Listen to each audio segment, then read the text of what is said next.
What is going on, everybody? Welcome back to the Dragon Ball Super discussion video. My name is Dfree, and in this video, I am not alone. I'm joined by Real to Real, aka Mark, and today we are going to go ahead and talk about the movie Dragon Ball Super Broly and whether or not the transformations of Broly are going to get so outlandish, just the man's power scaling in general will be so ridiculous that everyone's going to get frustrated, or whether we'll find some common ground and people will understand. But before we get into that, how are you doing today, man?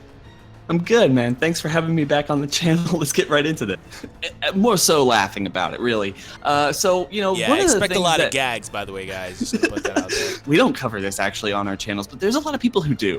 When it comes to Broly and Dragon Ball in general, about power scaling. You know, these people who want to break down and figure out just how much power Goku or Vegeta, Broly, or anyone else is using at any given point, and really try to work it out mathematically with intelligence. And I completely understand that. To me, it's a little fun exercise, and it takes a lot of brain power in order to justify what is essentially just nonsense. Dragon Ball's fights are nonsense. There's no real rhyme or reason as to who's stronger than who or how much someone is holding back in any given fight. Dragon Ball Super is probably the worst out of all the other series in the entire saga of Dragon Ball.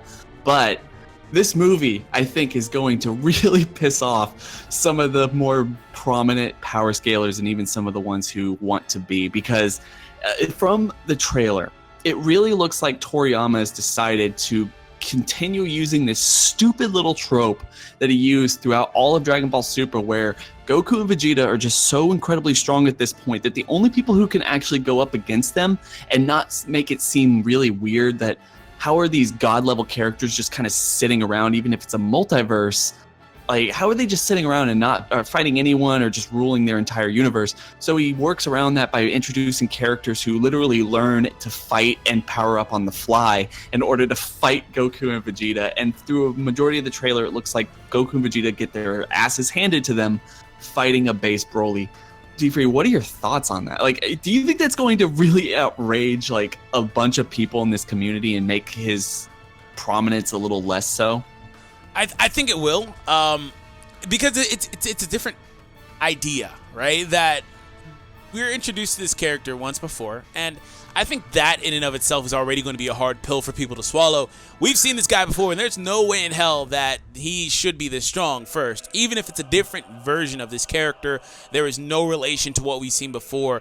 You're going to literally introduce a character that is brand new in his base form, and he is able to fight, again, in his freaking base. And he's able to fight these guys in their transform states. That is really ridiculously hard to believe. Again, would have an easier time understanding it if he was like a different species or something, but he's literally the same species as them. He's a Saiyan as well. So I think that there's going to be a faction of people that'll say, okay, well, it makes sense because really all that the transformations are a multiplier of your base power. So naturally, all that really means is Broly's base is just significantly stronger than theirs. That's just all that really means. Like, it means he's probably hundreds of times stronger than their base in his own base. And that in and of itself is really, really hard to comprehend.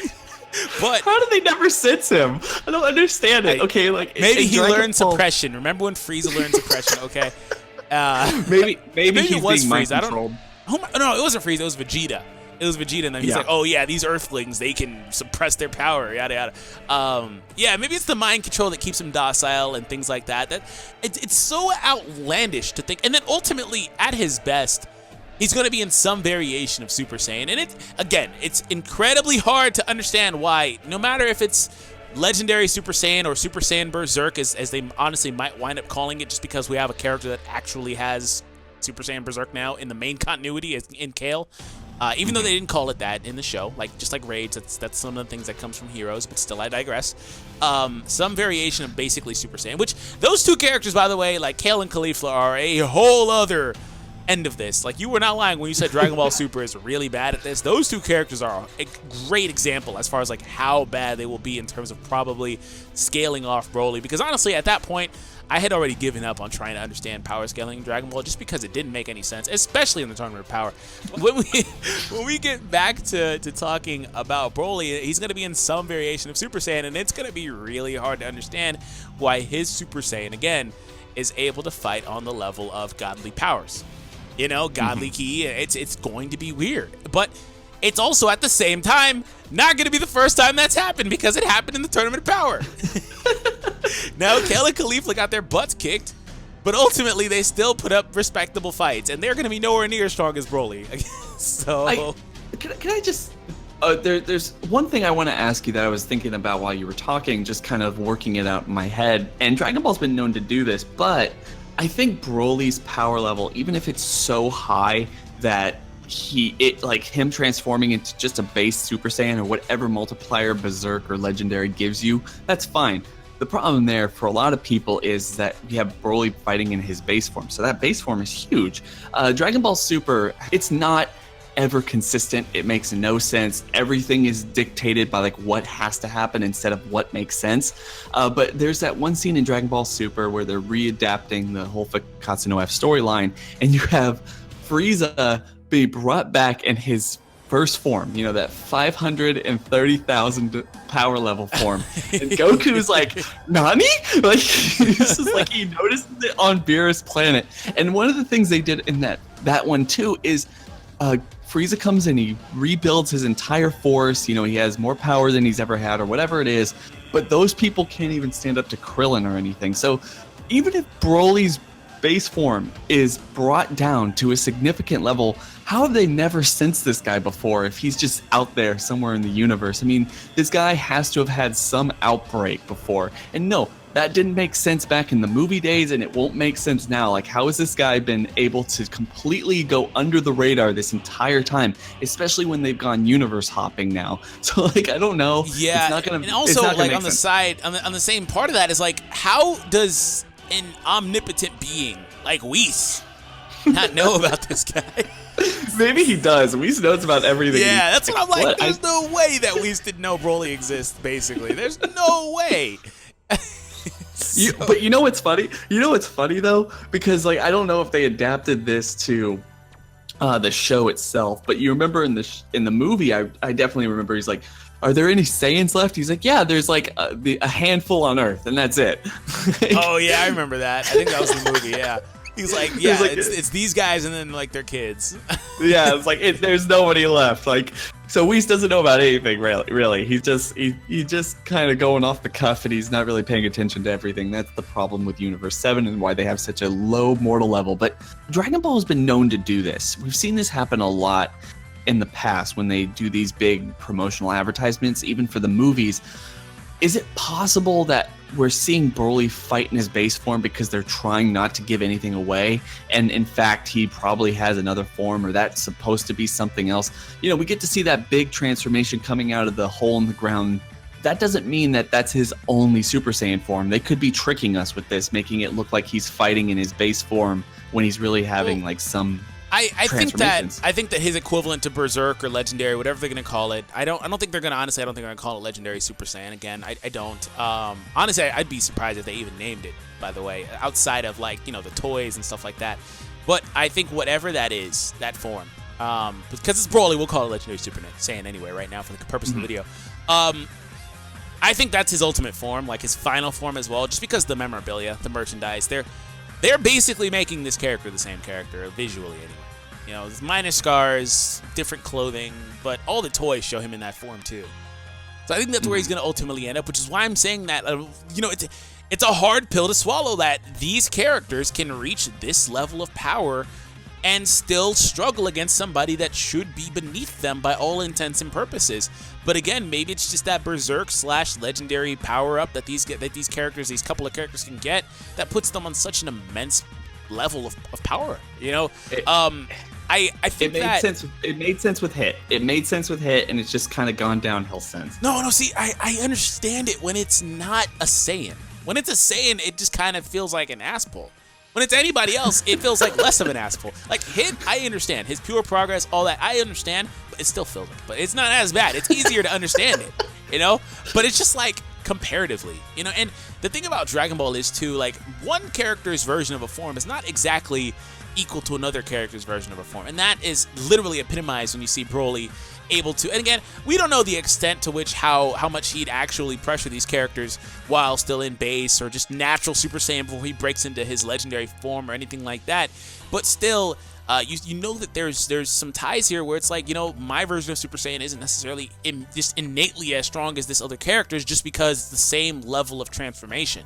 You know, and that's always been a thing, even for these characters themselves, just because the fact that they can train their Super Saiyans and master these forms and just get stronger than they were in previous sagas. So, like I said, I'm going to continue to harp on the fact that I think that it's going to be weird, but I don't think it's going to be horrible. I don't think it's going to be like super bad or incredibly hard to understand. I think that we'll get to a point where we just accept it, because we've seen several characters kind of put these characters in a pressured situation. You know, it just gets worse and worse, and that again is something we're accustomed to, because it's not just them, it's not just Broly, it's not just again like Kale and Caulifla, it's every character, it's Beerus, it's everybody. Krillin. Yeah. It's Krillin. It's everybody. Even for that extent. Like, how was Krillin, I don't care how suppressed Goku was, how was Krillin fighting, you know? Like, it just, they do this all the time.